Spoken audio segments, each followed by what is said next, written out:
Welcome to Mission to Money, building a predictable revenue with 3 fundraising systems. I'm going to be your host today, Kyle King.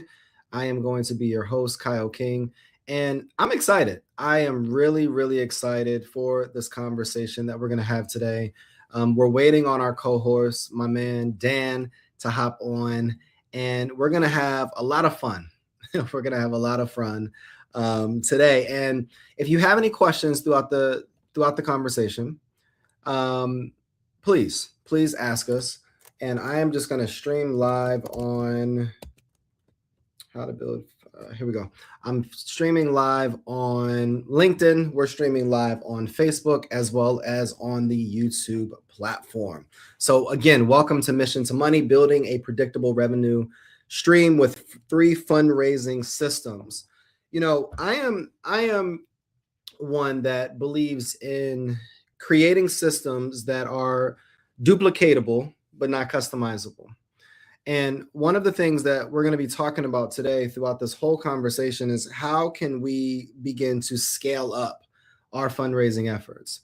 I have the privilege of talking to nonprofit organizations, executive directors, founders, very often. And one of the challenges that I often find is that we're focusing on money. We're focusing on all of these different things. We're focusing on donors and major gifts and fundraising, but we miss the fundamental components that lead major organizations to being able to have the capacity, have the bandwidth, and even have the team to be able to grow their initiative. So I believe that it's going to be important throughout this whole conversation that you take notes, that you ask whatever questions that you may have throughout this whole conversation, and that you implement the various steps throughout this whole presentation that we're going to be able to walk you through so that you can have exactly what you need to be able to scale up your fundraising efforts. So I'm just pulling something up on my end over here. I have the slides, all of the slides. So I want to be sure that I am on time so that we can be able to maximize this time. So where are you from? I'd love to see where we are from. Comment wherever you are on the YouTube, the Facebook, or the LinkedIn platform. Comment in the comment section where you are from, whether it's Atlanta, whether it's Vegas, whether it's out of the country. I want to see where our people are calling in from, where you're watching from. I find it very important to be able to build this community. So we have Chicago on here, and I know we have some other people from some other places. So super excited to have this conversation with you. As a former educator, I am one that is very, very practical, but I want to be able to leave you with actual tangible things. So this conversation, this webinar is not going to be a whole bunch of philosophy, a whole bunch of selling, a whole bunch of theory. This is going to be actually from proven strategies that have worked for myself in my organization that I run, the Culture Lab, but then has also helped us scale up efforts for other organizations that we've been able to support that have helped us raise $40+ million over the last few years. Okay. All right. So the reality of it is that predictability comes from managing the journey. Predictability comes from managing the journey, not improving or improvising the ask. Okay. Predictability, and I mean building predictable revenue models, comes from managing the journey. And we're going to talk today about what that journey looks like, but not just improvising the ask. And when you get in front of a donor, when you get in front of your key target or that key customer, it's not one of those times. That's not the time to just start improvising. We're going to teach you how to build a scalable system, a repeatable system, a referable system, so that whether it's just you on your team, or if you have a team of philanthropic givers or major gifts officers, or however big your team is, you can take the model that we're going to be sharing today and implement it within your organization.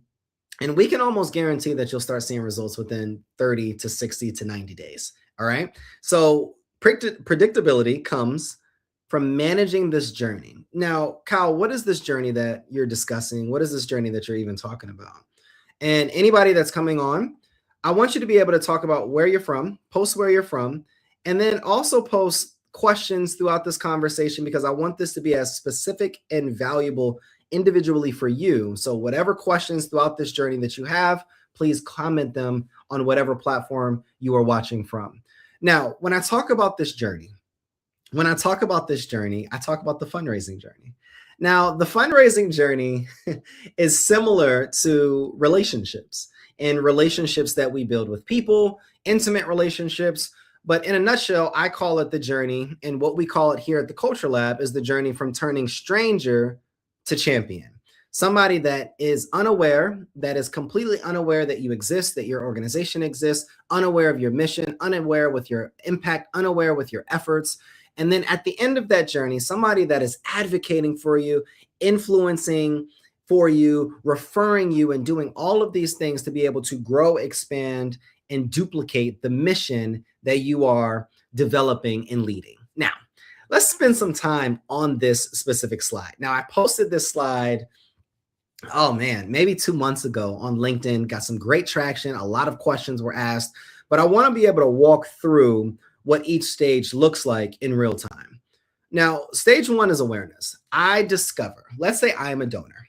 I am unaware of who you are, and I'm going to walk through what this would look like for me as your ideal donor. I am now discovering your mission. I am aware that you exist, okay? I'm aware that you exist. Now, as we grow just a little bit, now I see why you matter. I see why your cause matters. I am able to now identify my problems and connect it with my purpose in regards to giving and how you're out here in the community solving these problems potentially at scale, and how I want to be a part potentially of that journey. And through you continuously posting, you continuously engaging, now I believe in your leadership. I believe potentially in your story. I believe because you have been consistent. And now I have some confidence. And then that leads me to stage 4. I now feel confident in engaging with you. I feel confident in building this relationship, asking you, or you asking me, or you feel me feeling comfortable with you asking me for coffee, or us connecting, or you inviting me to your event, and some type of interaction and being able to develop this relationship. Okay. And now we get to stage 5. Now I give for the first time. Now, when I say give, I want to be able to debunk this myth right here. When I say give, I don't just mean give money. Okay. This may mean me giving my time. This may be giving my treasure. Yes. This may be giving my talent. This may be giving my ability to work on your team or as a board seat. This is me giving in a low friction, clear impact way. Okay. This is inviting me to a community partner open house, and I actually show up and I give feedback. This is me filling out potentially a survey. This is me volunteering at your event. This is me showing up to your mixer. This is what this potentially looks like for me. Okay. And then as I grow to stage 6, stewardship, now I'm feeling appreciated.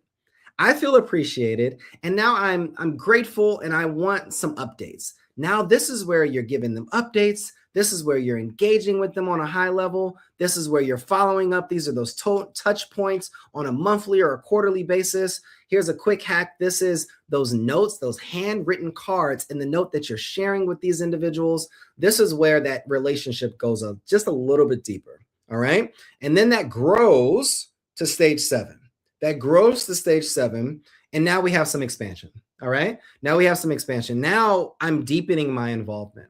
I'm showing up to events. I potentially make a potential larger gift, stronger activism, stronger role within your organization.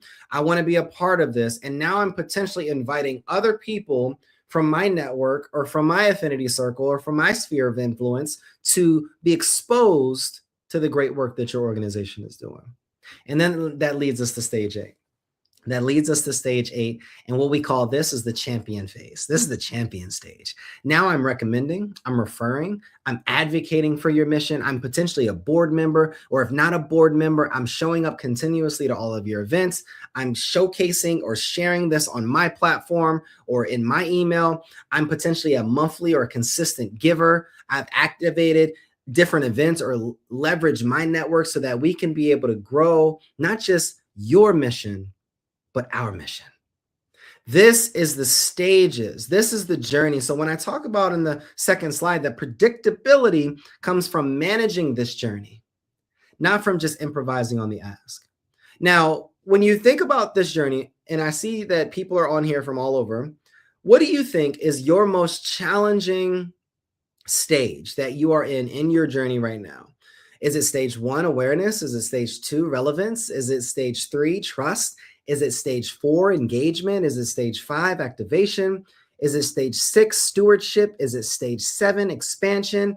Or is it stage 8? Where are you seeing your most challenges arise? And I want you to post them in the comment section below, because what I believe is that the transformation that I want to be able to ensure, that we want to be able to ensure that you receive here on this webinar requires your participation. So I want to be sure that you receive that transformation, but what I'm needing from you is participation for the next 90 minutes or a little bit longer or a little bit shorter, excuse me. And I want to be sure that I'm answering your questions, that you're leaving with tangible deliverables, and that you're actually able to implement these things at scale so that you can implement these things, grow your impact, and achieve higher income. All right, let's get to it. All right. When I think about the 3 predictable revenue systems, because this is the major takeaway today. Number 1 is our clarity system. Number 2 is our proof system. And number 3 is our partnership system. And I want you to put clarity. If we're ready to be able to improve and grow and scale our nonprofit efforts, if we're ready to scale our impact, if we're ready to scale our income, if we're ready to empower our communities, if we're ready to do more, then I want you to put clarity in the comment section. I want you to put clarity in the chat section, just the word clarity, and it's on the screen for those of us who are like, typing. I'm trying to take notes. I'm trying to engage with this. I'm trying to do work and all of these different things. I want you to take 1 second and put clarity in the chat for me. Continue to engage throughout this whole conversation, and I can guarantee that you're going to be able to implement the steps that we share today, and they're going to transform not only your lives, but your organization. All right? Not only your lives, but your organization, but it requires your participation. So it's clarity system. We have a proof system, and then we have a partnership system. And throughout this next few slides, we're going to talk about what this means every single step of the way. Like, what is a clarity system, Kyle? Like, what is a proof system? And then what is a partnership system? And based upon our exclusive framework that we have here at the Culture Lab, we've taken our 4-step phases and we've broken it down into these 3 systems in hundreds of nonprofits or in schools that we've worked with across the country or in the US.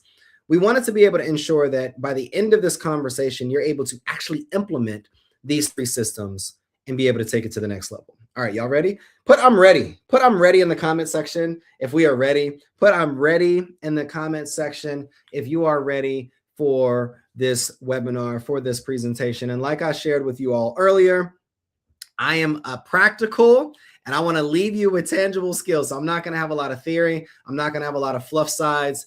I'm going to ensure that you're engaged. I'm going to ensure that you have all of the information that you need so that you can be able to implement these steps, so that you can be able to have tangible results. But it requires, again, your participation. All right, let's get it. What's today's objective? Today's objective is, by the end of the session, I'm guaranteeing 3 things. Our promise is 3 things. Number 1, we want to diagnose what's breaking your fundraising right now. We want to diagnose it. And a few questions that we received in the registrations. 1 was how to build the right team. 2 is how to build from the ground up. And then 3, and just a general understanding on what this fundraising journey looks like. I'm a new nonprofit is what they put. All right, so we want to be sure that we're answering those questions, but in answering those questions, we want to diagnose what's breaking your fundraising right now. Number 3, we shared a little bit about what that system looks like, but we want to build your 3-system predictable revenue plan. Our clarity, okay, our proof, and our partnership. Our clarity, our proof, and our partnership. Clarity, proof, partnership. And then by the end of this presentation, I want you to leave with something. I want you to leave with the next 7-day action, so it's truly not theory. And I'm going to say this on the front end. There will be an ask. There will be an ask. I want to be able to ensure that we've prepped you for that. So at the end of the slides, after we get through all of the information, I'm going to invite you to apply for our Growth Alliance cohort, our first cohort is this week, January 15th. So I'm super, super excited. We're only taking 12 nonprofit organizations. We currently have a wait list, and I would love for you to be able to apply to be a part of implementing these the next 12 weeks of this year, to be able to implement these 3 systems, these 4 phases that we're going to be sharing with you today. All right. Again, if you're ready to lock in, if you're ready for the information, if you're like, Kyle, just get to it. I am so ready. Just put I am ready in the comment section. Put I am ready in the comment section. Let's go. All right. All right. All right. All right. All right. Let's do it. Let's do it. Let's do it. Now, who am I? Who am I? My name is Kyle King. My name is Kyle King, and I switch up this picture all the time, but I wanted to have a fun picture because I'm on a journey this year. I am on a journey this year to accomplish 12 races and competitions, finish my first 5Ks of the year. So that's been phenomenal. This weekend, the family and I were doing a 10K. They don't know it yet. But few things about me, because I think a lot of times we lead with all of these professional background and impact, but just a few things about me. Number one, I ran 50 miles in 11 hours at the U.S. National Whitewater Center last November. As a kid, I appeared in the Oscar Mayer Wiener commercial. Yes, singing the famous jingle. Now, I don't know if this is actually true or not, because, you know, I've asked my parents about this, and I've gotten multiple stories. So we're just sticking with it. All right, we're sticking with it. I've owned it this long in my life, so we're just sticking with it. And then next webinar that you come on with the Culture Lab, I promise I'll have the answer for you. Number 3, this is a real one. This is one that I actually, in fact, have proof for. I can recite the entire movie Troy, from beginning to end. Seriously, I really can. The one with Brad Pitt, like the newer one, I can actually, in fact, recite the whole movie. Number 4, at age 12, I built my first computer right in my parents' kitchen.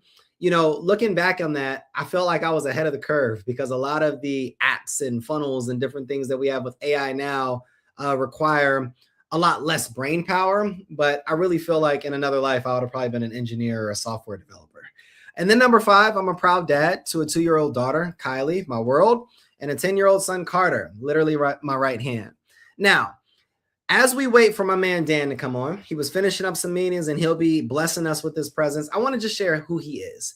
Number 1, he is a former UNC Charlotte track and field athlete, where he still holds the javelin school record. Number 2, at his best, he is helping people clearly think and move forward. Number 3, he is currently a professor of nonprofit management at Drexel University. He has a deep love for this Old House TV show.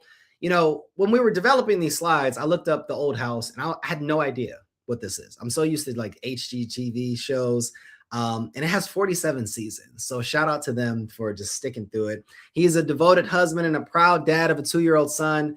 And they are literally awesome human beings. And outside of that, since I can actually talk about him because he's not on here yet, he is a phenomenal human being. He leads with integrity. And he's just somebody that you want to know. He is a leader that you would want to embody, model, mirror. And he's somebody that I love, that I've learned so much from.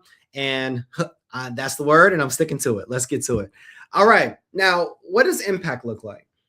That's who we are as people, because I feel like it's important to not just lead with titles, but to lead with heart. We help mission-driven leaders build predictable revenue systems. That's it. We help you identify how to go get more money and how to identify where it is, period.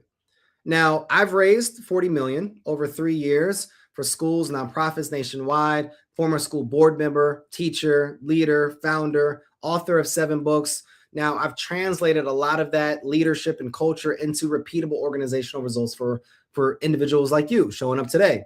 My man, Dan, he has 10 plus years in advancement across 5 institution types, hands-on operations, relationship fundraising experiences. He's had, I believe, over 6,000 donor conversations and meetings. He is literally the GOAT. He has seen every single stage and phase of fundraising campaign cycles, and he's built repeatable, duplicatable systems that keep fundraising consistent. He is somebody that I lean on, and he's definitely somebody that's going to be able to deliver so much value once he comes on today. But and before he comes on, let's get to it. Now, this may sound like you. This may sound like you. Fundraising, when unpredictable, means one of these things are broken. Now, some of us on this webinar probably have a few of these things broken. But what I want you to do, I want you to think through one of these, and I want you to pick your one bottleneck and write it down. And once you have it written down, can you comment it for me? I want you to comment it for me. I want you to actually put it in the chat. I want you to actually type it out and put it in the chat section. But what is it for you? Is it unclear problem? Is it vague audience? Is it no clear transformation? Is it weak or messy story? Is it undocumented results? Is it no donor network? And it's like, I don't know where to go get these people. Is it no internal systems that are built? Is it an unclear ask? And I want you to take a second and I want you to write down, what is the bottleneck? What is the bottleneck? And what is the challenge? What is the gap that you're currently experiencing inside your organization that is hindering your ability to be able to move forward, hindering your ability to be able to make transformative results and create transformative change that can not just help you, like we're going to continue to talk about today, but it's going to help drive your mission forward and be able to create ripples of success and ripples of impact. I want to hear from you, though. I want to hear from you. I want you to put it in the comment section. I want you to put it in the comment section. What is your one bottleneck? What is your one bottleneck? And for those of you who are registered, actually registered, undocumented results and no donor network, I appreciate you saying that. And we're going to talk about what that looks like, because if you more clearly communicate your results, and I'm going to put on the screen for us, then I can guarantee then that will help you develop that donor network that you're going to need to engage with to be able to drive change forward. But we're going to continue to engage. We're going to go a little bit deeper. Let's go a little bit deeper. Let's go a little bit deeper. The one belief that I found in working with hundreds of organizations is that most leaders are literally one sentence away from burnout. Literally one sentence. So what I want you to do here is I want you to take some time and I want you to fill in the blanks. If I could just generate blank, we drive the change we want. I was having a conversation with the leader and I asked them this question and I was like, look, if you could just like, what is the number that you would need to generate so that you could drive change? And they said 250,000. I said, okay. Well, the next question that I followed up with is, well, if you generated what would you need to be okay? What would you need to be okay? So if I generated blank, we'd finally be okay. I want you to put it down. If I could just get blank, we'd be in a great position. We'd be in a great position. What does that look like for you? What does that look like? What does that look like? And I want you to really, really think through it. If I could just generate blank, we'd drive the change we want. If I generated blank, we'd finally be okay. And if I could just get blank, we'd be in a great position. If I could just get those donors, if I could just get that system, if I could just get what, we'd be in a great position. Because what we've learned and what I've actually learned from Dan is that, look, most organizations don't have a fundraising problem. They have a predictability problem. They have a leadership problem. They have a systems problem. And we're going to stop that today. We're going to stop that today. I got like lights flickering over here. It's going crazy over here. We're going to stop that today. And we're going to do one more. We're going to go dive deeper one more time. And then we're going to get into today's conversation. Let's get to it. So this is the part that nobody talks about. And this is continuing to build on that last slide. Revenue, like real revenue, doesn't fix chaos. It exposes it. I'm going to ask you all a question. If I gave you a gift of $40,000, $50,000 right now, what would you do with it? If I generated $100,000, I would need what in place to run effectively? If you got that grant for $1 million, if you got that $500,000 gift, If you got that $250,000 pitch competition reward, if you got it, what would you need in order to manage it, in order to actually let it flow at a high level? What would you need? What would you need? What would you need? And Dan is on here, and he's gonna kill it. He's gonna kill it, because without systems, more money usually creates a lot of things. It creates more pressure. It creates more expectations. It creates more complexity and more breakdowns. So if you generated that number from last slide, if you generated it, what would you need? And I want you to put it in the comment section. I want you to put it in the comment section, because again, the transformation that you all came on here for requires your participation. The transformation that your donors desire and deserve require you participating in relationship building. So we're developing a relationship virtually, but we're giving this to you all, and I need you to give us some responses back. So if you generated what? If you generated that number, what is one thing that you would need? And put it in the comment section below. What is one thing that you'll need? And you put it in the comment section below. What is one thing that you'll need? And put it in the comment section below. And then we're going to transition. We're going to transition into the three systems of clarity, of proof, and of partnership. Dan, how you feeling, brother? I'm feeling good this morning. It's a beautiful day here. Me too, man. Let's go. Me too. I opened you up, man. I told them how much I love you, man, how much you're amazing. So, you just missed it. Building me up. All right, here we go. All right. So when you think about predictable revenue, Dan, I'd love for you to talk from your perspective, just on this slide, what you see and what you hear, because we have a lot of conversations about predictability, predicting revenue, and how champions multiply by average gift, multiply by retention. But I'd love to just hear your perspective on this as we're talking to people as well. Yeah. So, the first thing I want to talk about is champions. I think there were a lot of champions for a lot of different nonprofits. And I think a lot of them have their champions, but I don't think people know what to do with them. They just look at them as donors, right? And whenever I look at donors and we're looking at individual giving, champions could be someone who gives time, talent, and treasure. Someone could be given their treasure right now. They may want to give their talent. And if you allowed them to give their talent, then that treasure may increase.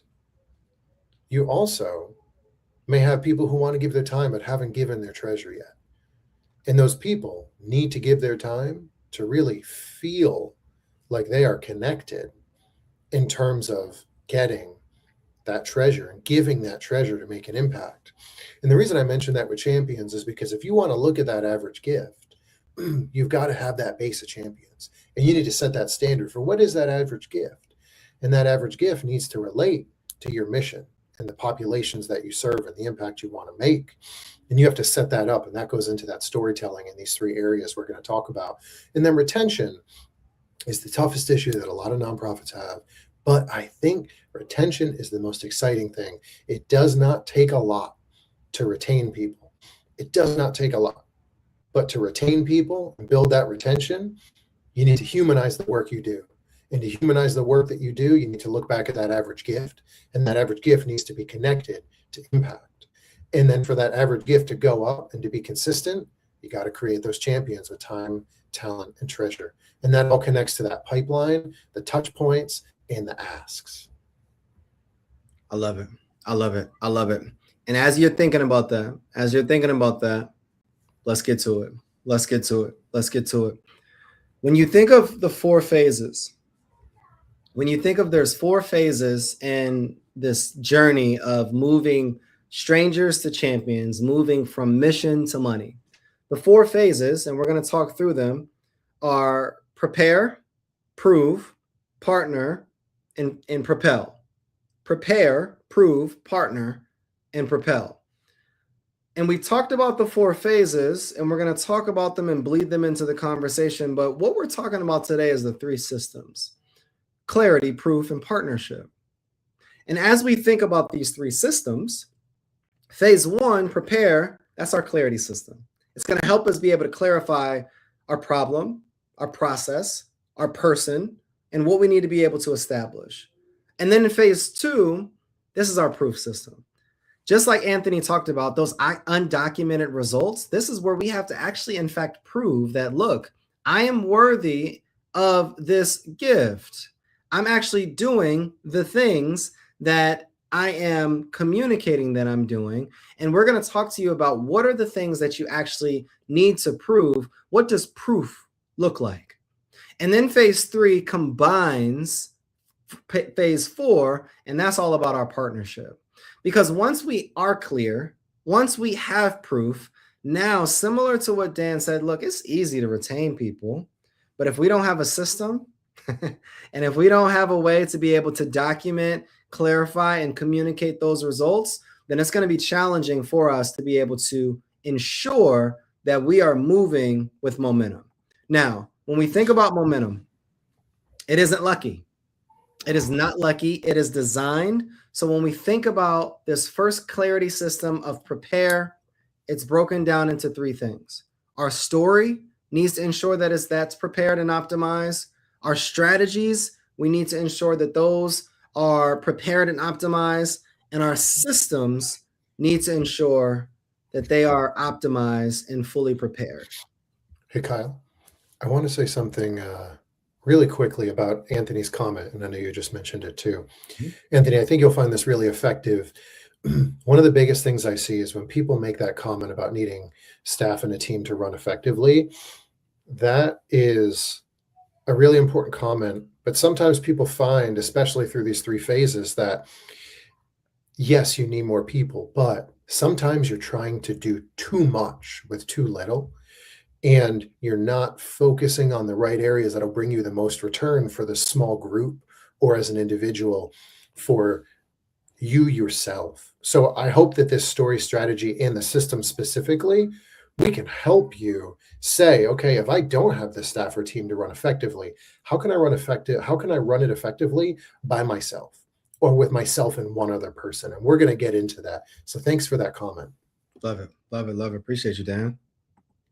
Now, when we think about preparing your story, the story starts first.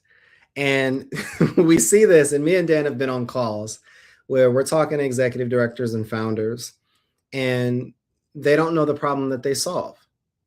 They don't know the person that is most negatively impacted by that problem's existence. And I shared a little bit earlier that, both me and Dan are educators. Our goal is to be able to not just talk to you or talk at you, but walk you through a journey where you actually have a game plan on how you move forward. So what I want us to do is this is going to be very actionable for you all throughout this whole conversation. Number 1, we want you to clarify the problem that you solve. And what that looks like is, what is the actual specific problem that you solve? And here's a way to think about it. Who gets fired if that problem doesn't get solved? Like, who gets fired if that problem does not get solved? And as you think about that problem, we move to the right. We move right here. I want you to define the specific person that your organization serves. Like, who is most negatively impacted by this problem's existence? Who is most negatively impacted by this problem's existence? And then from this perspective, now we got to get into articulating how you transform that specific audience. What actions do you take to change the life of that person? So if I am an organization that the problem that I solve is this, then I have to actually think about, well, who's most impacted negatively by that? And what are the steps? What is the framework that I use to be able to get that person from where they are now to where we are how we're proving our transformation? And then number 4 is we want to be able to build our connection story. This is my favorite. What story can you tell that directly connects that person you're serving? For me, I had a nonprofit organization. My first start in nonprofits when I was in college. I was a junior, and it was called Project Shine. It stood for Serve, Hope, Empower, Serve, Hope, Inspire, Network, and Empower. And the goal was to be able to expose students to career opportunities that help them navigate high school as well as college, as well as post-college. My life was transformed when I went to college as a first college, I was a first generation college student. I really connected with other first generation college students that didn't have parents that could help them really navigate or how to find internships or how to set goals or how to network and how to do all of these different things. That was my connection story. And I saw how it led me to getting jobs and all of these different opportunities that separated me from other students. And I wanted to be able to do that for them as well. What is the story? What this is really the hero story. This is the why behind the brand. A lot of times we don't, yeah, it may sound cute that you want to do it, but it's the emotion, it's the purpose, it's the why that truly draws people in. And then I want you to identify your platform and your stage to share this message. Like, what are your platforms that you'll be able to actually share the actions that you're taking? Is it social media? Is it Substack? Is it Medium? Is it local news? Is it certain news or articles? Like, what are the ways that you're actually sharing and amplifying this message? Dan, when you hear about this kind of stage, what do you hear? What do you see? There's a few things, and the first thing that comes to mind is overcomplication. People overcomplicate what's going on, what problems they need to solve in their solutions. And we know now in the age of technology that people's attention spans drop, and they also need things to be concise and direct.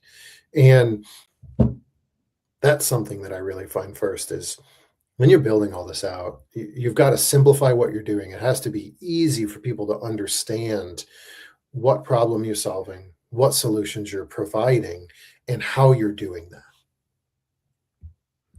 When you see Anthony's comment, that's what I'm working through now. The demand is growing faster than anticipated. What are some things that potentially he could be doing on the front end so that he can ensure that he's managing that demand while ensuring that his organization is still stabilized? The first thing that comes to mind for Anthony specifically, I was at a conversation recently with a friend this morning, and we were talking about he's doing the same thing. He has demand, and he's continuing to build that demand because you need to be able to have that demand and people interested before you can continue to grow. But while you're in the stage that you're in on this small team or by yourself, the immediate thing for me is quality over quantity. If you start to grow too fast and you're looking at that quantity, what's really going to happen is you're going to underperform and underdeliver because you're looking at quantity. How do I get people in? How do I, for nonprofits, how do I get them to give me money? How do we continue supporting this? But if you can't provide the impact, if you can't give them the tax receipts they need, if you can't share with them a thank you letter, handwritten or not, you're going to start losing more people than if you provided the quality of the work that you're doing. So that's the first thing I'm always looking at. When you're working through this now, this is the opportunity where you say, I'm going to provide the quality that I can, which in turn is going to create a little bit of exclusivity. People are going to be like, man, that's a really special nonprofit. They're doing great things. They're obviously still small, and they're always going to be growing pains in anything that you do. But I look at the philosophy of unreasonable hospitality. That's one of my favorite things, and I really brought that into my work this past year. In an unreasonable hospitality, you're giving people such an experience that they won't forget. And you need to make sure you do that because we talked about earlier, right? Champions. You want to create champions. You need to go in with that mindset. And there's obviously going to be that voice in the back of your head that's always going to say, well, I'm losing out on this opportunity. I'm losing on this. I'm losing on that. But if you continue to make your focus not on what you're missing, but what you have and how to continue improving that experience and how to continue creating champions, I promise you that follow through as you slowly grow the right way is going to benefit you. It's just like what you see in startups where they grow too fast. They don't have the systems in place, right? They don't have any of these things, and then they falter, and it's a big falter. So focus on what you've got, focus on the experience of those donors, those consumers. That's really what you need to be focusing on right now, giving them that unreasonable hospitality experience. I love it. I love it. I love it. I love it. Now let's take some action. Let's take some action. So as we think about preparing your story, this is what it looks like. Okay. This is what it looks like. The first step for you is the problem we solve better than anyone else. Fill it in the blank. The problem that we solve better than anyone else, fill in the blank. Second step, the individual or organization who cares most about this problem is blank. The individual or organization who cares most about this problem is blank. Here's a quick hack. The second step is probably your ideal donor. The second person is probably an opportunity for you to build a pipeline in that area. Okay. Third step, because of our work, people move from here to here. Here's another hack. That's your transformation. That's what articulating your transformation looks like. In these just 3 steps, the problem that I solve as an organization, the problem that our organization solves is this. For this person, because our work, we move people from here to here. And now we're going to align our message. We as an organization help this population of people solve this specific problem, get it from above, so that they can do what? Become what? Go where? Where are you taking your people? If we cannot clearly articulate our message and our transformation, it's going to be challenging for us to be able to get the opportunities and the resources and the people that we need to be able to scale up our mission that will be able to lead us to generating income for our organizations. All right. Now, once we've prepared our story, now it's time for us to prepare our strategy. Now, what this looks like is we have to build a board, we have to build a pipeline, and we have to build a case for support. In my opinion, and I'm sure Dan will have his own as well, I believe that your board is probably the most critical aspect of your organization. The team, the people around your organization is your engine. They are. You need people with skills. You need people with credibility. You need people with influence, not just people that are close to you. You want to ensure that you're hiring people based upon performance, not just productivity or proximity, And then we want to be able to build a pipeline. When you think about what you're doing as an organization, we must develop and build a steady flow of individuals, companies, and potential partners. It has to happen. I don't care if you're in small business, large scale business, corporation, organization, it doesn't matter. We have to be able to have a steady flow of clients, of individuals, of companies and partners that we're constantly building this relationship for and with. And then number 3, when we're building that strategy, is you have to answer this clearly. How much money do we need and why? It's as simple as that. A lot of times organizations will throw out these arbitrage numbers. You know, everyone wants a 6-figure investment, or I want $1 million. Everyone wants that. But the reality of it is, if you got it, what would you actually do with it? Like, what is the return, what I like to call the return on impact? What is, like, if I gave you this money, are you actually optimized as an organization to be able to utilize it in a way that is fiscally responsible? And then I want you to think about a tougher question. If you were that donor, would you actually give to your organization? Like, would you give to you based upon your habits, based upon your paperwork, based upon your flow, your team, your board, your programming, your results, your data, your consistency, your mindset, all of these different things? Would you give to you? Now let's take action. Let's take action. We have askers, we have door openers, we have pathway creators, we have pitchers. When we think about building our team, building people around us, Dan, I'd love to hear your perspective on who are the key players that you've seen in organizations outside of just askers, door openers, pathway creators, and pitchers that are game changers that are necessary for organizations driving change. You know, I just wrote a LinkedIn post about this, Kyle. Culture carriers. Those are people that people miss out on. The the post that I wrote about and what I've been reading about was culture carriers are those people in your organization that when they're in the community, when they're meeting people, those are the people that you are or should be empowering to connect and find these people who want to support your organization.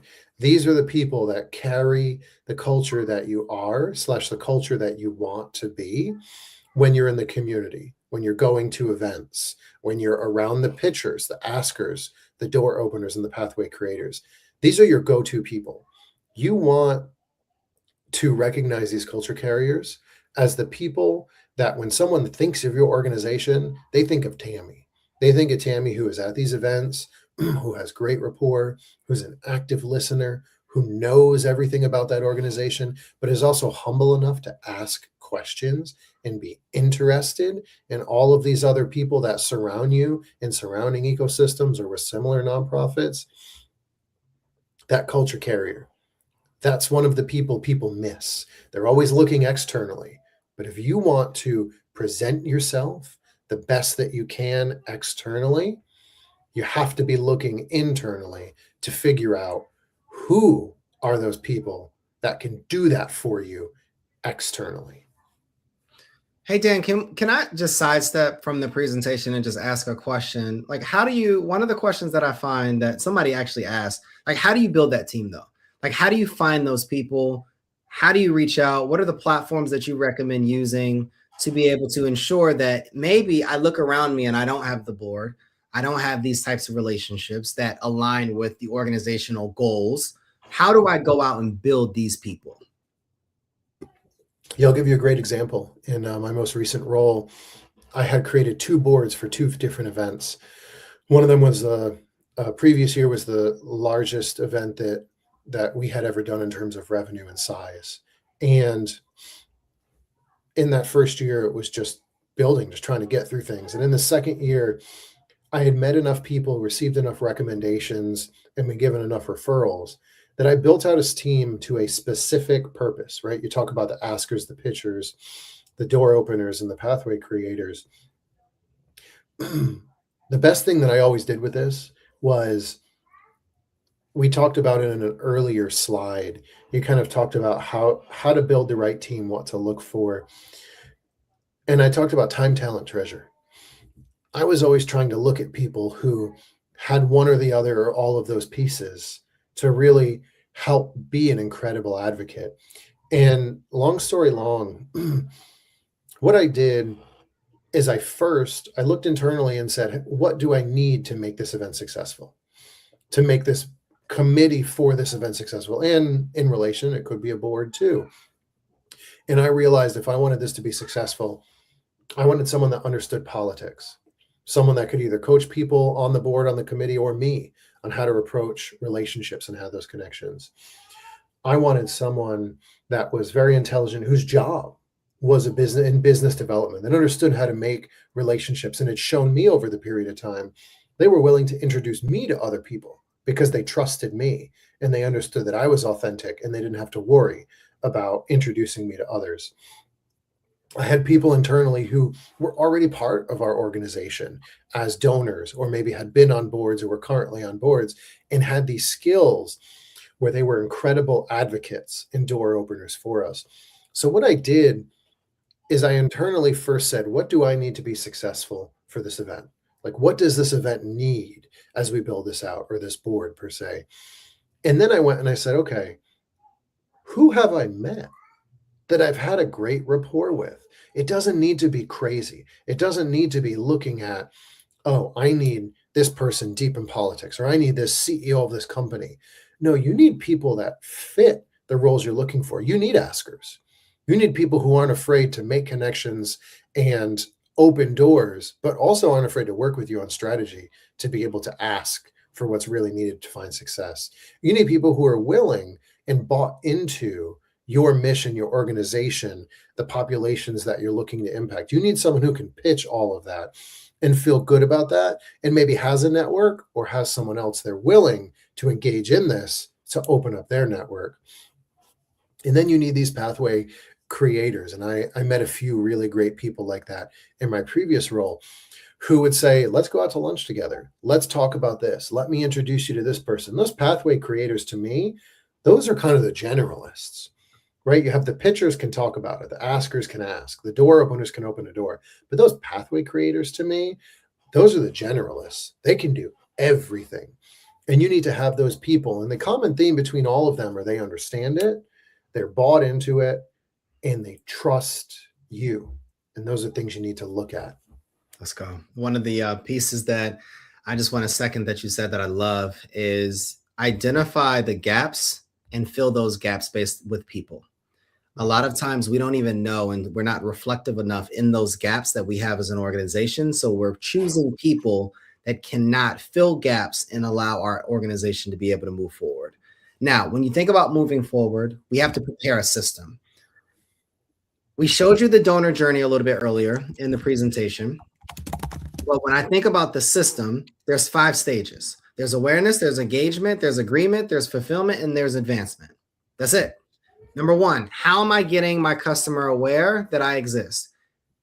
How am I getting my donor aware that I exist? Engagement. How do people engage with me? Are they booking calls? Are we bringing them on our podcast? Are we inviting them to our event?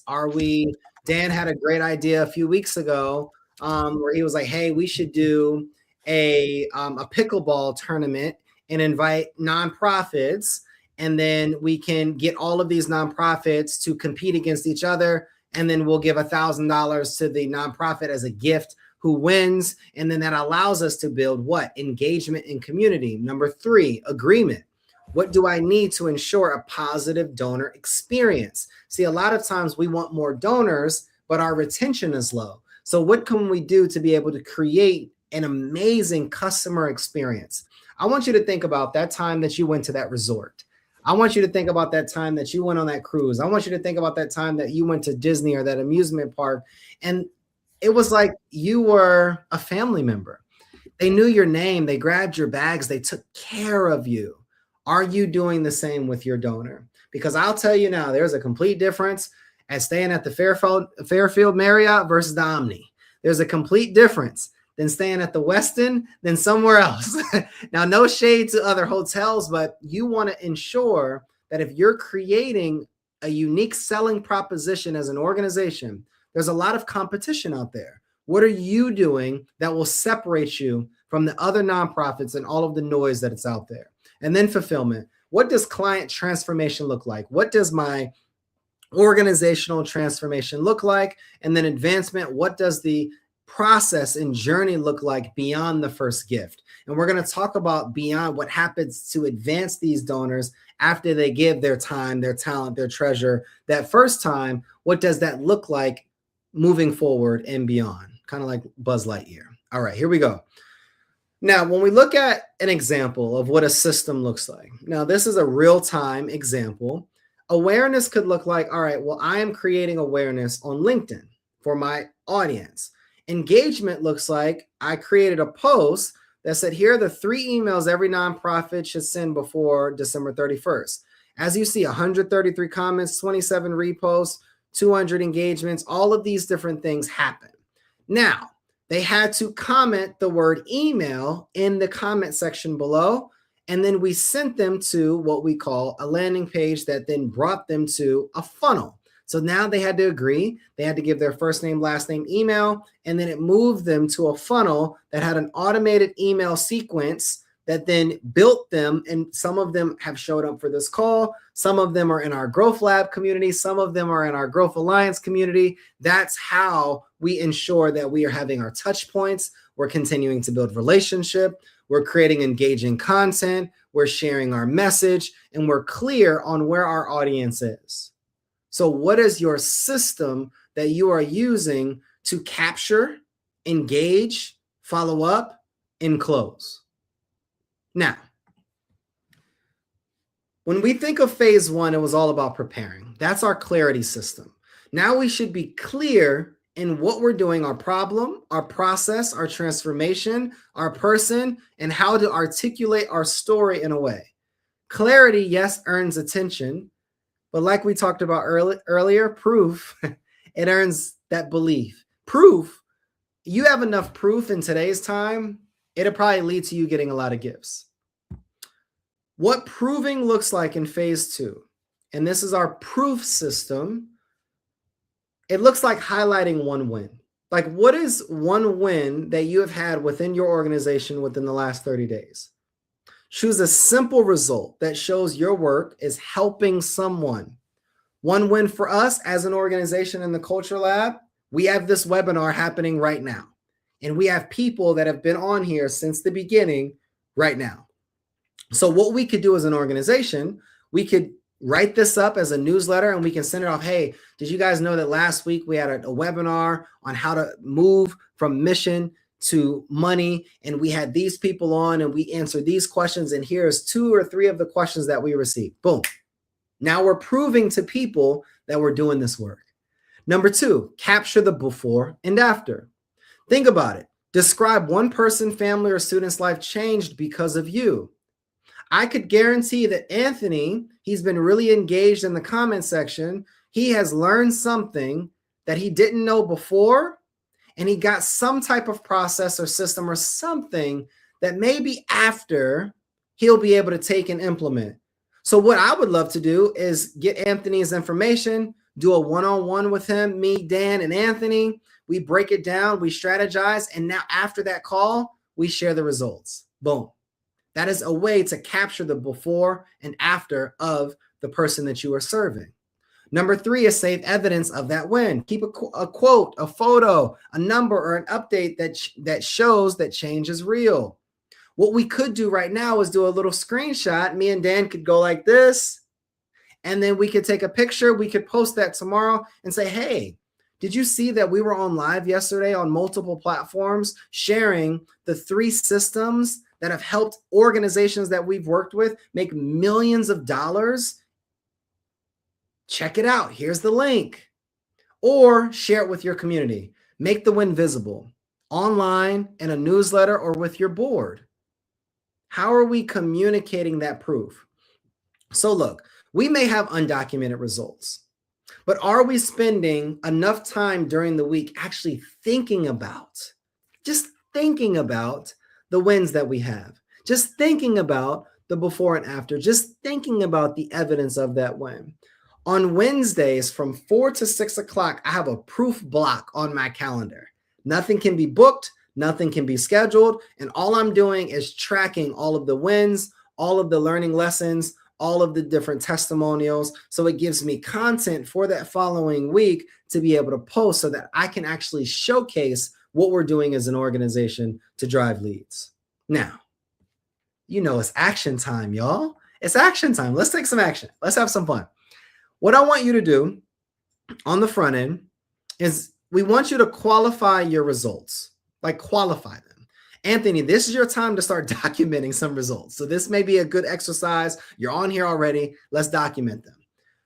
Write down one measurable outcome from the last 12 months. And here's some examples for you. 85% of students improved attendance. That's an example. 62% of young women improved in their confidence. Okay, that's an example. We helped house 12 unhoused neighbors in homes. Okay, we helped 10 single moms get the first down payment for their new home. That's a measurable result. Now, what I want us to do, anybody listening in, I want you to comment your measurable result. I want you to comment your measurable result. What is it? Just real quick. Let's just put it in the comment section. What is one thing that you've done over the last 12 months that is either A, worthy of sharing, and I feel like everything is worthy of sharing, or B, just so that you can get it out into the atmosphere, that you can just showcase to other people here that, hey, I'm doing this work. Number 2 is I want you to show outcomes. I want you to write one sentence beginning with, because of our work, people now blank. What I will say is because of our work here at the Culture Lab with me and Dan, people have an honest, repeatable fundraising system that is working. They do. We had a client that we talked to last Friday. Shout out to Myrisha Franklin. She's based in Kansas City. She texts me about an hour after that call, and just a 30-minute call with me and Dan, I think she cleared $2,000 that night. That night. Just a quick strategy. What could you do with an additional $2,000 today? Now, I think a lot of times we're looking at the 20,000, 40,000, 50,000, but maybe our organization isn't optimized for that just yet. Maybe we have to understand how to optimize that 2,000. And maybe, what if I could help you raise $2,000 on a weekly basis? That's potentially $8,000 a month, which allows you to set up for a $100,000 system in a given year. Number 3, we got to capture transformation. Choose one person, one family, one student or stakeholder, and write a quick before and after story, 2 to 3 lines. 2 to 3 lines, just really quickly. And then I want you to make it visible. I want you to make it visible. Choose one of these items that you wrote, and I want you to post it online. Now, you could first start by posting it here. Text it to a colleague, text it to a board member, text it and comment it to us within 24 seconds, because it shouldn't take that much time. So just to recap, I want you to write down one measurable outcome from the last 12 months. I want you to show outcomes. Write one sentence beginning with, because of our work, people now blank. I want you to capture that transformation. Choose one person, family, student, or stakeholder that you've been engaging with and write a quick before and after. And then I want you to make it visible. Who's bold enough? Who's courageous enough to post it right now in the comment section? What is a transformation that you've achieved? What is a measurable outcome that you've had in your organization for someone else? Now, you may be taking notes, you may still be writing it down, but as you're thinking and as you're reflecting on it, this is where it begins. Imagine if you took time every week. Imagine if you had a coach or a program or an accountability partner that could help you identify how to best optimize your outcomes, how to better systematize your outcomes and your results, how to capture the transformation. Let's read this one. My challenge is that my results come from previous various lines of work, and now I'm trying to consolidate and synthesize them.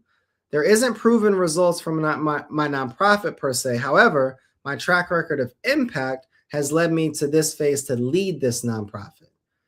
Dan, I know you got something for that one. Yeah, no, I love that. I'm all about translatable and transferable skills.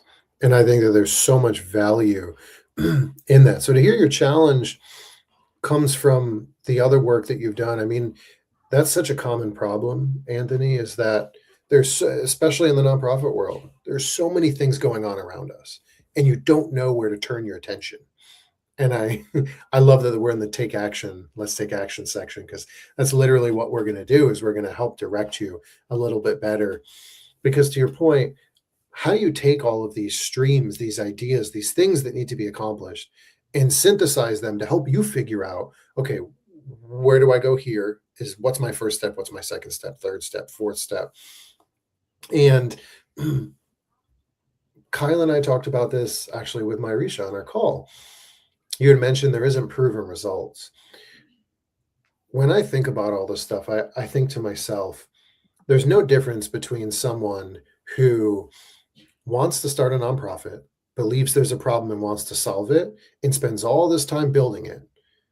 There's no difference between that person and the person who says, okay, there's a problem. I got to figure out how to accomplish this. How do I solve this problem? Right? One person takes forever, and they may or may not ever get to actually solving the problem because they get analysis paralysis, versus the person that says, I'm just going to do it. And there's a lot of common themes between entrepreneurship and nonprofit work. And in nonprofit work, sometimes you, just like entrepreneurship, you have to pinpoint something, you got to jump in and just tackle it. And you just got to start with it, because there's so much analysis paralysis around it. So to your point of your track record of impact has led you to this phase to lead this nonprofit, you're telling us that you know how to do this. You have the tools to do this. You know what decision needs to be made, but you're looking at the scenario and saying, this nonprofit is way different than what I've ever done. And you're analyzing everything, but you're not acting. So we're going to get into this, but you need to take a step back and you need to say, what have I done that's led me to success in the past? What's the first and the second thing I've ever done? And you need to translate to this nonprofit and do the same thing. Because we talk about this in higher ed a lot lately. Higher ed and nonprofits, they're not businesses, but sometimes they need to work on the back end. And I see that you noted this. In the name of the nonprofit, yeah, I got you. I think this is still going to connect to that, Anthony. The fact of we're going to help guide you on what to start first, where to go, and you need to use that gut and instinct to do that same thing. There is almost no difference between these things. It's just the people that you're impacting and the mission that you have. That's good. That's good. That's good. Anthony, evidence builds trust, but relationships move resources, right? So the first stage in system was our clarity system. The second stage in system was our proof system. And to expand on that last comment that we've gotten is, I may not be articulating this the best. I've proven results from my prior experiences, just not in the name of the nonprofit yet. That is the proof, though. You share that experience. Let's say you helped volunteer at an organization and helped them do X. This is what led me to start this nonprofit because we want to duplicate this same type of experience. Well, I have 10 years of doing this in this field. I'm going to take all of this knowledge to be able to produce it for these individuals. So you're still able to communicate the transformation because you're building that brand identity through you. And now once you transfer it over, like Dan said, to the nonprofit, now you're also now building a brand identity for the organization that you're building. You merge those two together. You leverage your professional and personal experience to build that brand, to mobilize those resources, and then use them for the nonprofit organization to be able to grow it as well. Let's talk about how we can ensure that relationships allow us to move the resources forward. Let's go. So when we think about phase 3, and now we're in the third system, y'all. We're in the third system of partnership system. We've talked about that clarity system. We've talked about that proof system. Now we're going into that third system of partnership system. Let's talk about partner, though. What I believe, and I've learned this from Dan, is there's 3 major stages when we're developing partnerships with people. And interestingly, I see this as like the dating experiences too. First, we invite someone to coffee or to dinner or to lunch, right? We welcome them into meeting or an event or a virtual experience that introduces them to who we are and our mission. Then number 2, we immerse them into something. We engage in some type of hands-on impact through projects, through volunteering, through storytelling, through some form of engagement or immersion. Then number 3, we innovate. How can we collaborate on a mission-driven idea or initiative that creates shared value? Now, when I see this, me and Dan, I invited him to have a conversation. This is how we met. We invited to have a conversation, all things fundraising, all things philanthropic giving, all of these different things. He worked with me on some projects that I was working with, some conversations with the university that I was having. And then we immersed. We got on a podcast, and not just one podcast, multiple podcast episodes. And then through there, we were like, oh, man, there's so much synergy. There's so much alignment. There's alignment in values and work and impact that we want to be able to create. So then we worked together to be able to develop the Growth Alliance. And we innovated. We collaborated on a mission-driven idea or initiative that is going to create shared value. In the same way that we identify and build business partnerships and alliances and relationships, whether personally or professionally, is the same thing that we can do to be able to develop these type of partnerships as an organization with the donor relationships as well. So y'all ready to take some action? Who's ready to take some action? Let's take some action. All right.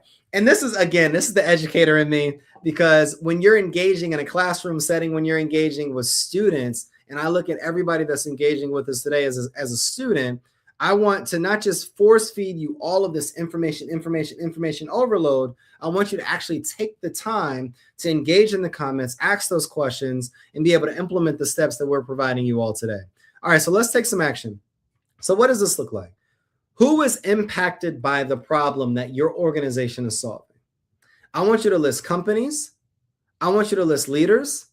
I I want you to list organizations or communities who feel the pain your mission is solving. Who are those people? Then who is connected to the solution? I want you to list people, companies whose work aligns with your outcomes or complements what you already do or are trying to do in the future. Then number 3, who already knows you exist?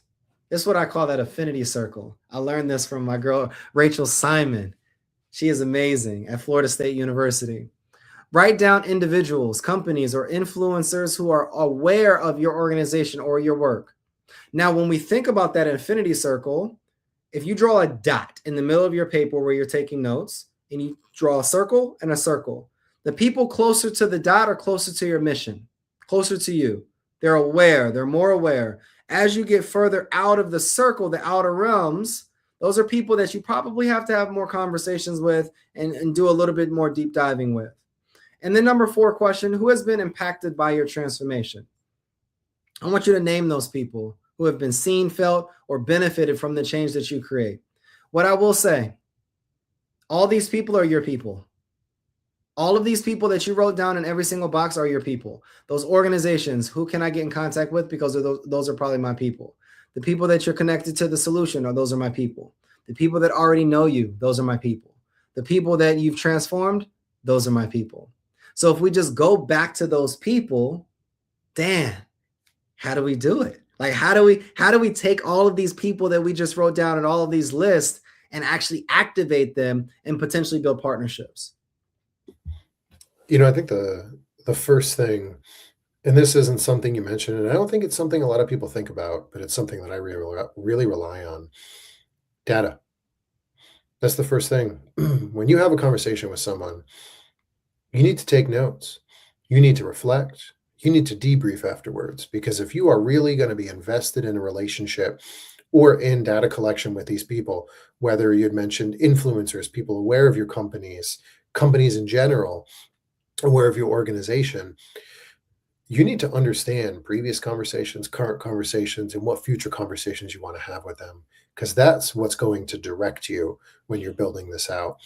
I think for me, the second piece is you have that data, then you need to really start planning for each person. We talked about that unreasonable hospitality. You know what I hate? Is I hate getting emails that don't even have my name on it, that just say donor or are totally ambiguous or totally just general, right? Give me something in there.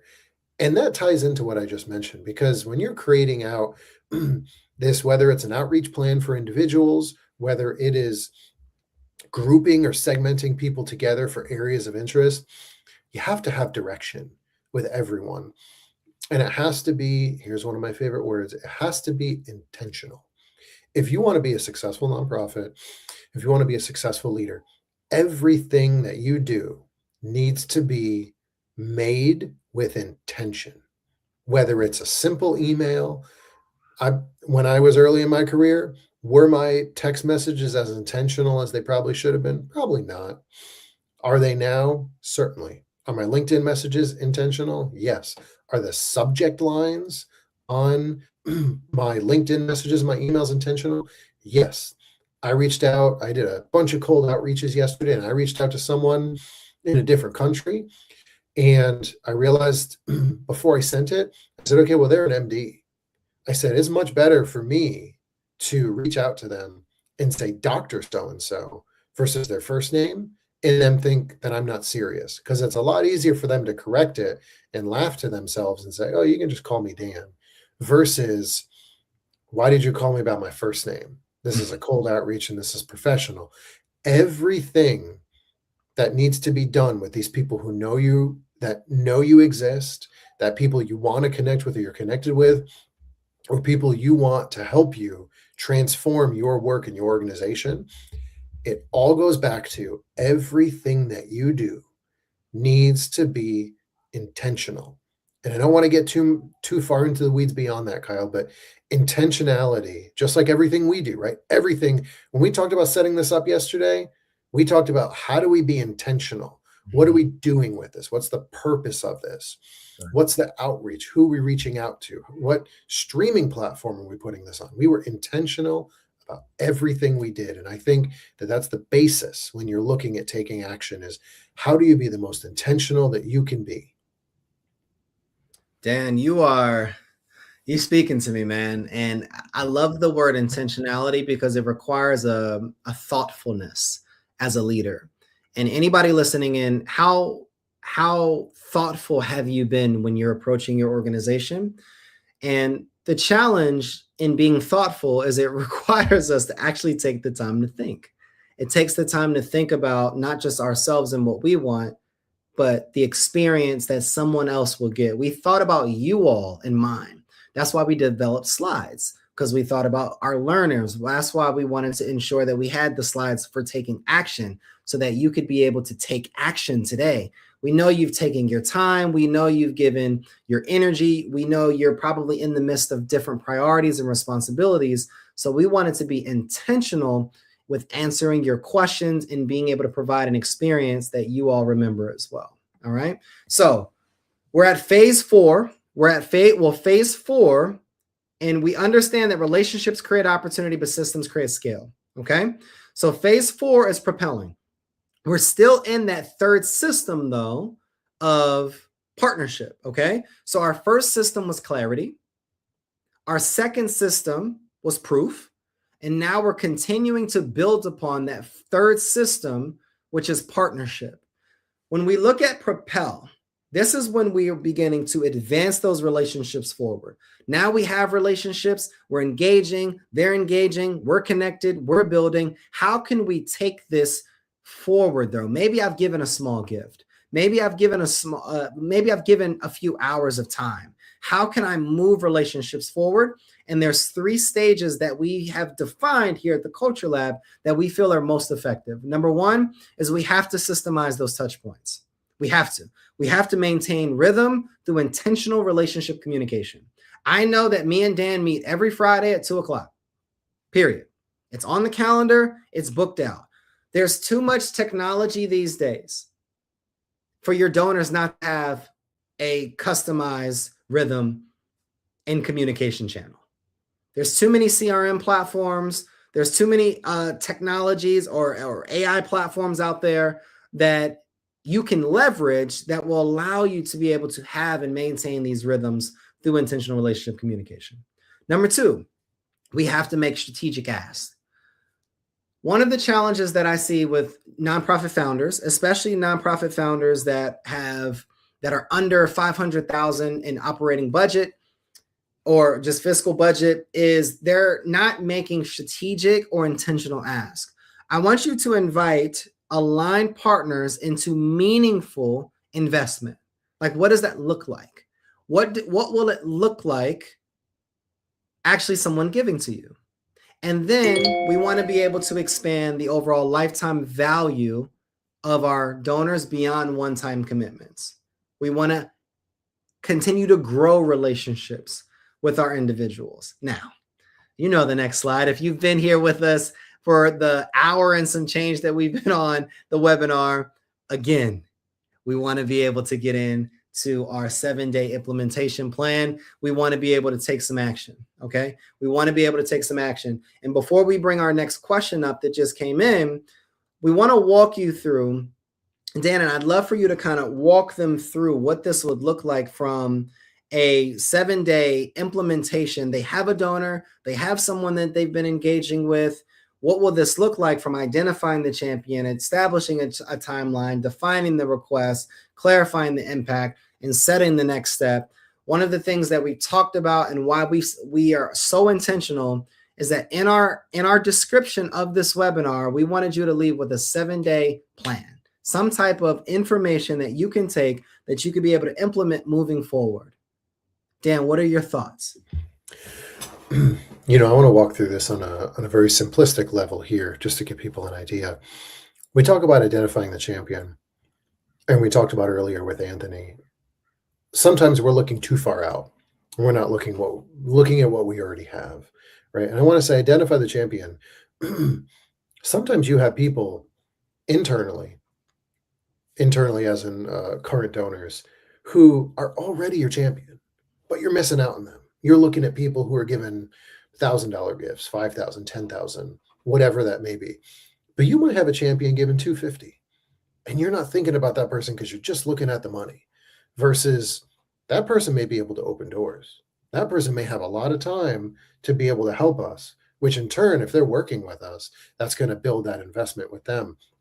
First thing is, I want to look at the people you already have, right? We talk about retention. There's the connection there with retention. So look at identifying the people that are already donors to you, that have continued to do it. Usually I look at people who are 5 to 7 years, who have continued to give that gift. Doesn't have to be a huge gift, but at least 5 to 7 years in a row. Those are some of your champions. Reach out to one of those champions.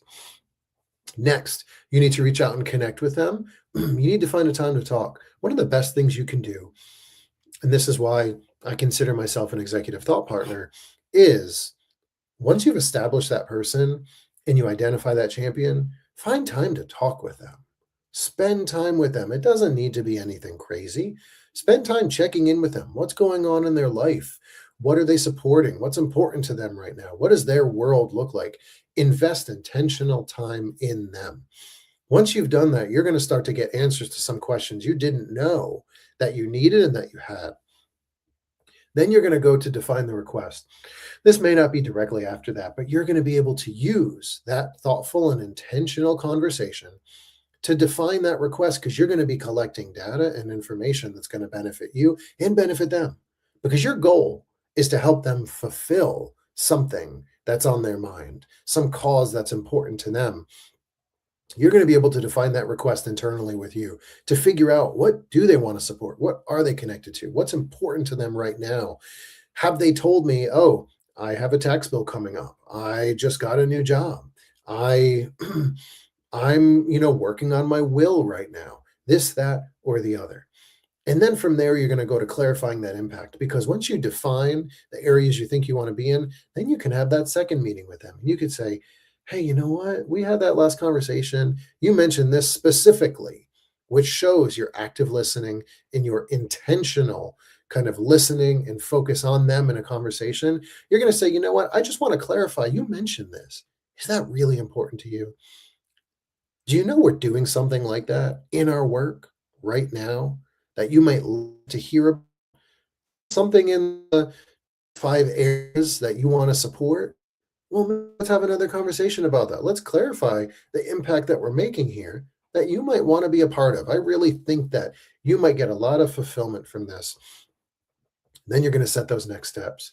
You're going to let that simmer. You're going to let that sit on the oven and let them warm up to that. You're going to put the ball in their court, and you're going to give them a little bit of time, but you're going to tell them when you finish that clarifying the impact conversation, you're going to say, hey, take some time. There's no pressure.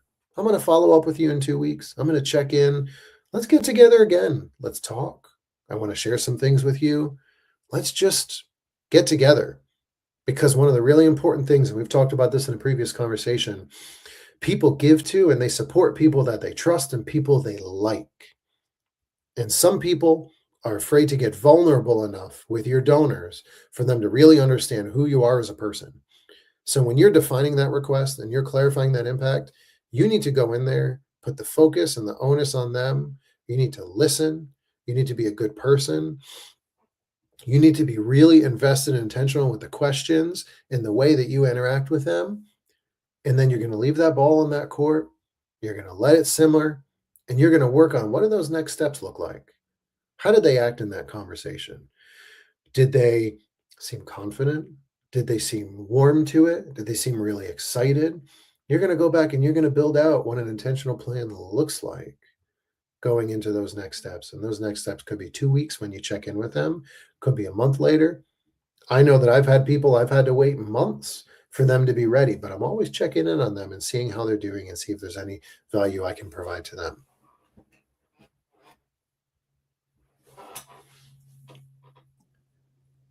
It's time to take action. It's time to take action. You can't hear a description and a breakdown and a map in that way and not be ready to take action. We've been on here an hour and 24 minutes, and you've taken action We've given you the steps. We've helped you identify those champions, establish timelines, define the request, clarify the impact, and see the next step. Now, we do have a question that came in, Dan. How can a nonprofit leader tell the difference between a fundraising problem that needs more effort versus one that needs a different system? Yeah, I was really thinking about that, Kiana. And, so urgency is the first word that comes to mind for me. So if there's a fundraising problem that needs more effort, and if you're watching this, I'd love for you to confirm needs more effort internally or externally. AKA, do they need more effort from the people that are in the nonprofit, or do they need more effort and there's more urgency to support the mission of the nonprofit, like a project outside of it? I'd love to hear that. Or is it one that needs a different system? If something, and I'll start with this part because this is to me a pretty straightforward one. If it's something that needs a different system, you're going to see the breakdowns. The breakdowns that you're going to see are people are not feeling the impact. People are not being communicated with, and your internal team does not know, or they don't seem to be guided going to one specific focus. Those are the three things I'm going to look for to see if it's a system problem, because you can put a system in to make sure people receive impact, people receive thank yous, that your team knows what's going on and they're all moving towards the same focus, right? That's a big communication piece for me, whether it's internal or external communication. But a nonprofit leader being able to tell the difference between a fundraising problem that needs more effort, that could be a bunch of different things. That could be you have a lot of demand, similar to what we talked about with Anthony before. There's a lot of demand, but you don't have people to catch up with it, which again could actually go to needing a different system. And I think those are, now that I say that out loud, I think those are one and the same. A fundraising problem that needs more effort may just be something that needs a better system to solve that problem. And, the little piece to that is also, we always want to humanize the work that we do. So if there's a problem that needs more effort, I would immediately go to the people who are doing it and say, what is the problem? Can you tell me why you can't solve this problem? Is it you need more people? Is it there's too much going on? Are you spread too thin? And again, I think that always comes back to what's your system? So I think you kind of answered your own question in there. As I'm reading this to myself and processing it, really the way to solve these problems, whether it's effort or not, is putting in a system to alleviate some of that pressure. Because that system may not be working, and this new system could help alleviate that pressure. And that could help the fact where it seems like there might be more effort that's needed, but that system can solve that for you. And here's the system. Here's the system. Here's the system. When we talked about throughout this conversation, phase one is building a clarity system. We want to identify our problem, our person, our process, our transformation, and be able to articulate it clearly. Number two, phase two is our proving process, but it's establishing a proof system. How are we communicating to people who we are, why we exist, and the transformation that we are creating? We're sharing those qualifiable results, and then we're sharing those outcomes, and we're showcasing the before and after effectively. And then phase 3 and 4 are all about partnering and propelling. It's about creating and growing a partnership system that allows us to move our donors through a predictable journey. A predictable journey. Now, our question for you is, do you want help executing this in 12 weeks? There's been a lot of questions. There's been a lot of comments. There's been a lot of participation engagement throughout this whole conversation. Our question for you is, do you want help executing this over the next 12 weeks? Because if you do, and this sounds like you, if you're a nonprofit founder and executive director building day to day, if you're a community-based organization, leader doing big work with limited capacity, if you're a senior leader who has inherited a mess and is expected to fix it fast, if you are a first-time leader at this that is trying to scale smart with values driven, and you're self-teaching yourself, or you're a small team or a one-stop shop or one person that's doing all the things, then the Growth Alliance is probably for you. Now, in 12 weeks, we're going to help you build clarity, capacity, confidence, and all that's going to help us lead to building cash, partnerships, relationships, donor pipelines, communicating with value, building trust, protecting your time, and building these systems that you can follow. Now, what this will look like is live coaching, strategy sessions, frameworks, templates, scripts, trackers you can use literally immediately, and weekly execution, commitments, and progress tracking. This room is, yes, a safe space, but it's a room of trust, a room of mission-driven leaders, and a room of real results in real time. And this is what we want to do for you today. We want you to invest. We want you to take action because you don't need more ideas. You need structure. You need structure that holds in a room that expects execution. And for you today, for tapping in with us, we want to give this to you instead of the $3,000 original investment. We want to cut $1,500 for you because you've given us your time. You've cleared your calendar to be with us today. We want to cut off $1,500. All you have to do is apply. All you have to do is apply. Now, the question is, Kyle, where do I apply? Where do I apply, Kyle? I want you to click the link under this. And it's going to give you the ability to apply right now. And if you don't have that link, then this is what I'll do for you. What I'm going to do is I'm going to go grab the link for you, and then I'm going to post it under here on the LinkedIn platform. Now, for all of us that are not using the LinkedIn platform, you're going to have to use the LinkedIn platform, and I'm putting it below on all of the platforms, on LinkedIn, on YouTube, as well as the StreamYard. And you're going to go there and you're going to click the apply button, and everyone who applies today will get $1,500 off of the price point. Now, this is only available for 24 hours, and we're only allowing 2 of these seats to be filled. So if you apply, what's going to happen? You're going to go to this page. You're going to be able to fill out that application. Then one of our team members is going to give you a ring sometime today or tomorrow, and they're going to accept you into the program because you came on today. And if accepted, you'll get immediate access. We'll start building your plan, pipeline, and operating rhythm in week 1. Look, if you're ready to start leading with clarity, I want you to apply today. We want you to apply today. And either or, thank you. Thank you for giving us your time. Thank you for being here. Thank you. And if today brought clarity or momentum, we're going to be sending a free resource that will help you take this first step immediately to your email as long as you registered for this event. If you're ready to move from insight to execution, we want you to book a call to see how Growth Alliance can help you build the systems, the story, and the strategy to scale your impact. We thank you, everyone on the YouTube platform, the LinkedIn platform, the Facebook platform, the StreamYard platform, for being with us today. We thank you, we love you, and we look forward to seeing you inside of the Growth Alliance. Thanks, everybody.